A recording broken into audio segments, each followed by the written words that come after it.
Just one game on tonight in the NHL. The Senators, they've won four in a row. Meanwhile, Nashville looking to snap a four-game skid. There was lots of action over the weekend, and we are going to break that down right now here on the latest on the fourth period presented by CCM Hockey. Kate Pedersen alongside Dave Pagnotta, and we talked about this over the weekend. We did an emergency episode because of all the action, particularly surrounding the Vancouver Canucks. And one of the players that departed Vancouver was JT Miller. He rejoins the New York Rangers, and after all the action we've already seen from New York, they're approaching that 10 million mark in cap space. So despite all the action we've already seen, do you think there's more to come for New York?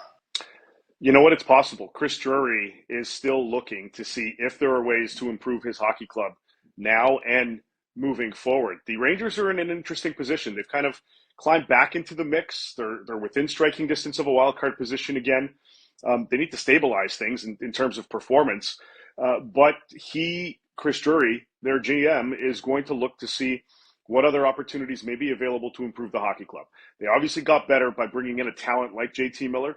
They're going to continue to look, and if they can utilize some of that cap space, Kate, they're going to find a way to do so. And it may not necessarily be a player on an expiring contract like JT Miller, who has a lot of term. They're going to look at those options as well. So the New York Rangers are going to kind of scope things out here over the next 4 to 5 weeks leading up to the deadline. They'll be a team to watch. Okay, well, another team to watch, Winnipeg. They sit atop the Central Division. They've won six in a row. And we've talked plenty about the fact that they're looking for a center and they're looking for a defenseman.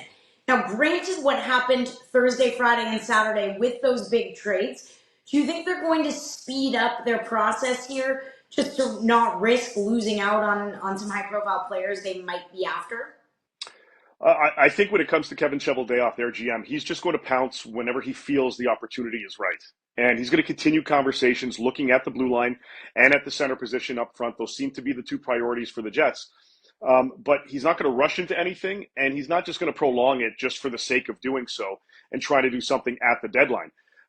If the right like last season, for example, when they got Sean Monahan, they got him well in advance of the deadline and then pounced when Tyler Toffoli became available a few days leading up to deadline day. It's kind of the same position that they seem to be in right now. They're willing to add. They've got some cap space to do it and flexibility in that regard. They want to add.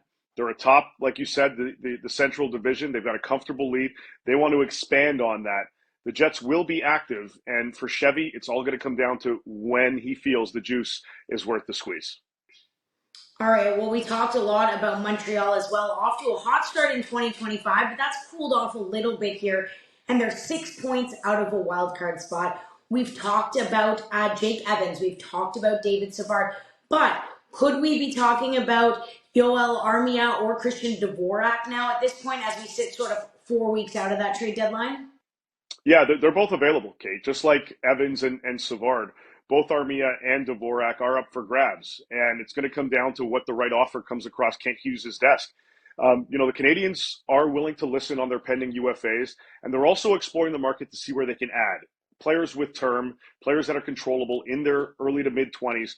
That's still the narrative for the Montreal Canadiens, especially up front in terms of adding more potency and depth to their forward core. They utilized some of their young assets in the past and draft picks to bring in Patrick Laine, to bring in Kirby Doc and Alex Newhook. They're going to look to do that again, and also Alex Carrier in the back end. So they're going to continue that process to see if that's a way for them to improve their club for the long term as well as the immediate. But with respect to Armia and Dvorak, I believe they're starting to garner a little bit more interest and attention, especially after seeing some of the names over Thursday, Friday, and Saturday come off our trade watch list by getting moved. Some of these other players like Armia and Dvorak are going to generate some interest over these next 4.5 weeks.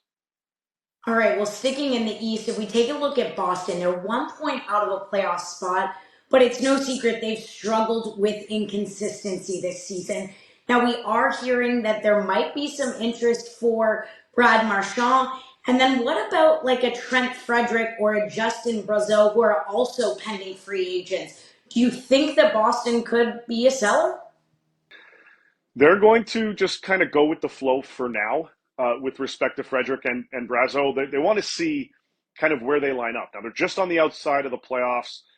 The teams in front of them have some games in hand, though, so they're going to kind of tread lightly. Don Sweeney is going into the deadline. Now, Trent Frederic has generated a ton of interest for a good portion of the season, and Brazeau recently as well. They had contract talks with, I believe, both in December. It's been relatively mild since.